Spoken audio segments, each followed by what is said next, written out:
Good morning, my beauties. It's me, Miss Ultimate Beauty. I am here today with a video specifically for you. Yes, you. The reason why it's for you is because I'm tired. I could not sleep. I could not sleep thinking about this message that I have to share with the world. It was just on my mind. Like, I could not sleep. I have a lot going on. I have a bunch of different things I'm dealing with. That's neither here nor there. I feel like my real purpose in life is to help others, and I honestly will not be able to sleep if I have things on my mind or if I'm stressed about stuff. So excuse me if I look crusty. I have literally have no sleep, and I got up and popped on my face to do this video. Matter of fact, I woke up like this. So today's video is basically about the 3 red flags that you need to pay attention to so that you can avoid a domestic violence or a violent or abusive relationship. Now you see I got the red Miss Ultimate Beauty shirt and the red lips. Oh, red flag. Okay, red flags. I'm also going to talk about the pink flags, because the pink flags are things that could become red flags later on in your relationship that you need to watch out for, or if you're with the right person, they could become white flags, which are what I consider the compromising flag. That white flag is almost like a surrender, where it's like, okay, my love for you is more important than this argument, so I'm gonna just wave the flag and work this out with you. So there are 3 D's that you need to look out for in a relationship to know if it is toxic. These 3 D's will lead you to complete happiness. I am telling you, pay attention to what I'm saying to you. Write this down. And this really can apply to men and women. It could apply to any type of romantic relationship where you are at risk to being mentally, physically, or emotionally abused.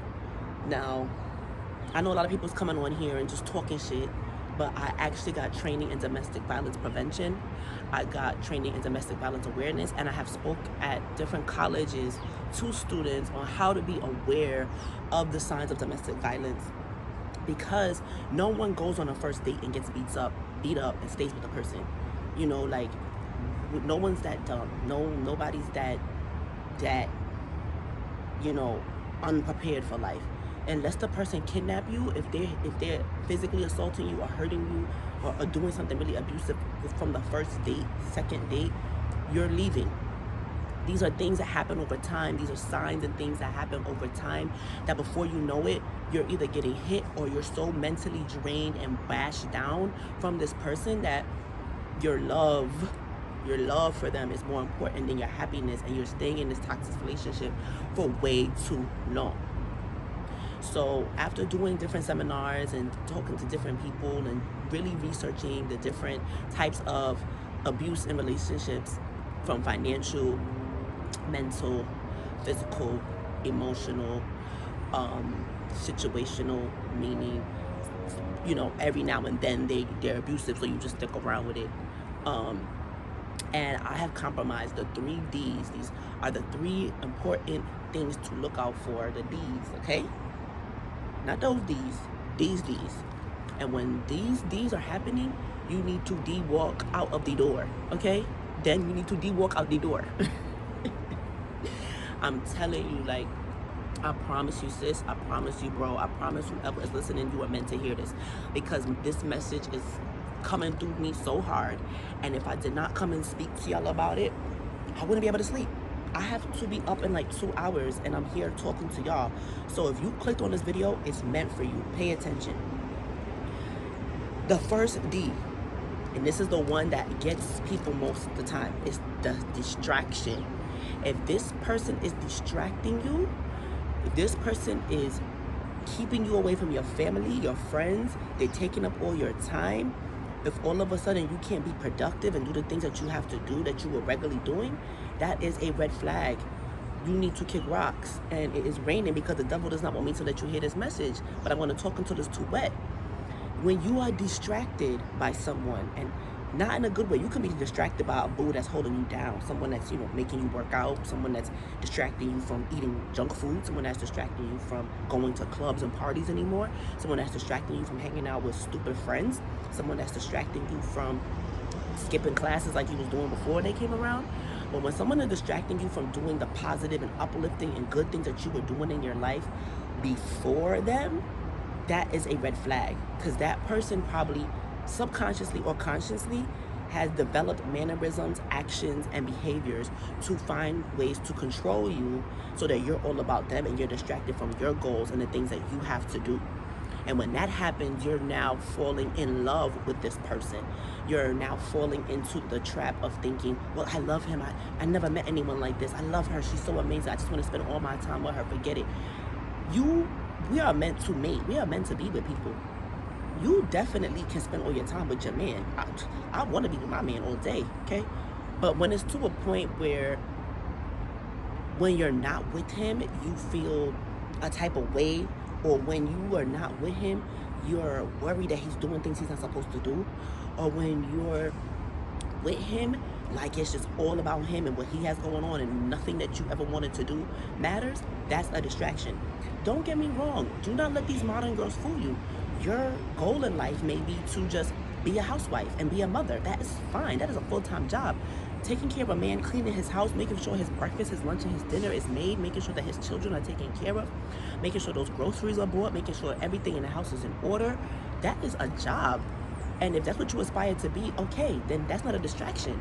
But if you want to start a business, if you want to do things that don't require a whole other man or a whole other woman, and you can't do that anymore because this person is taking up so much space in your life, that is a red flag. That does not, the person should be incorporating you in their life.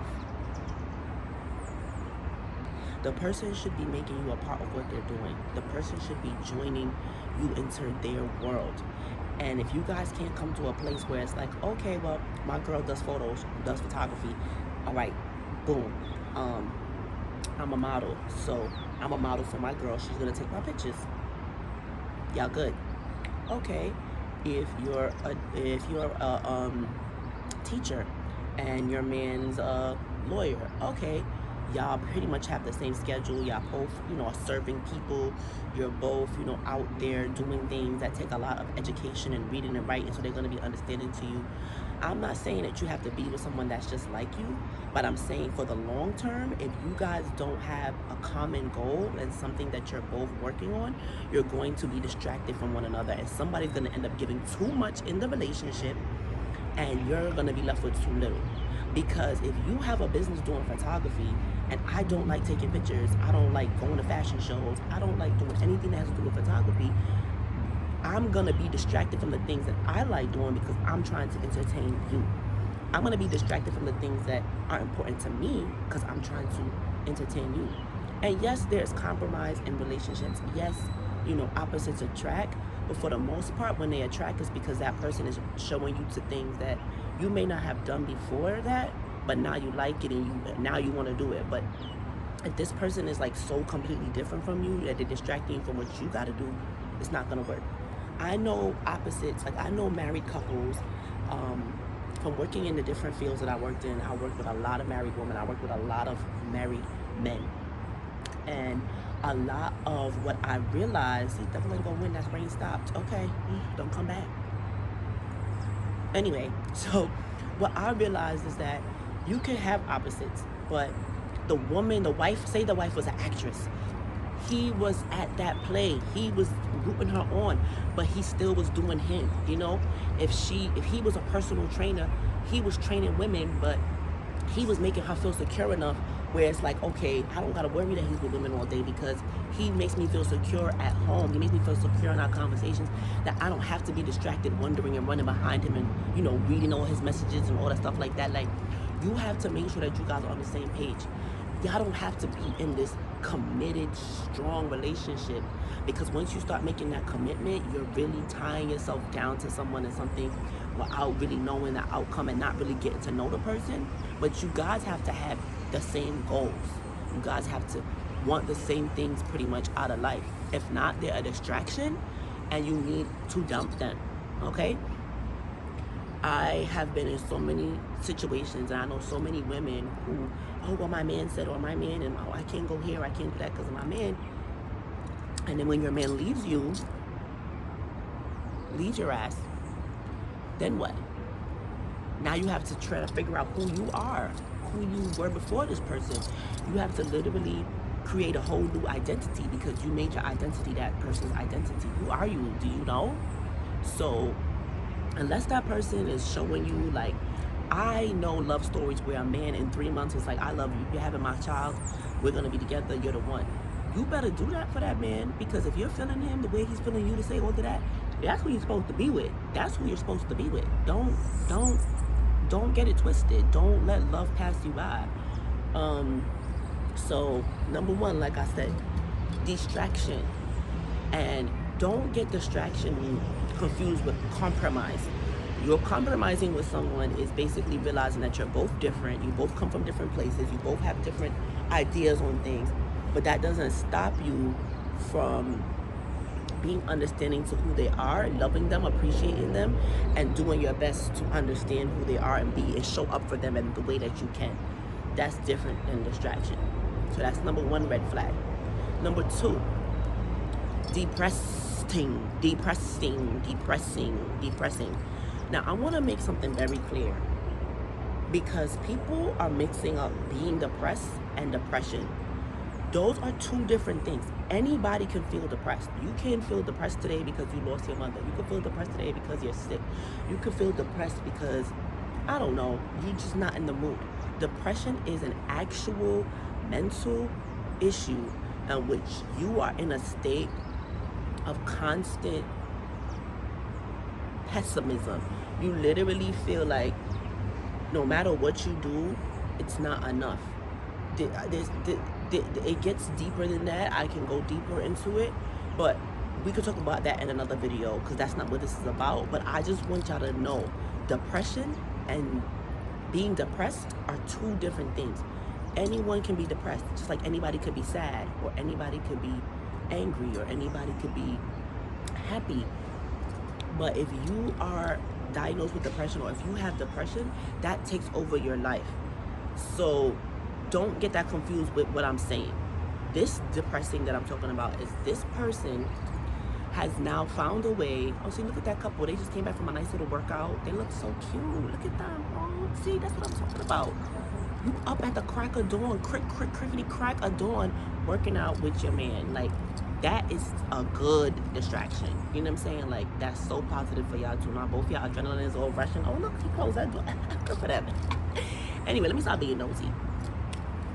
Anyway, like I was saying, so with all of that, I just can't stop. I think that's just so cute. Okay, depressing.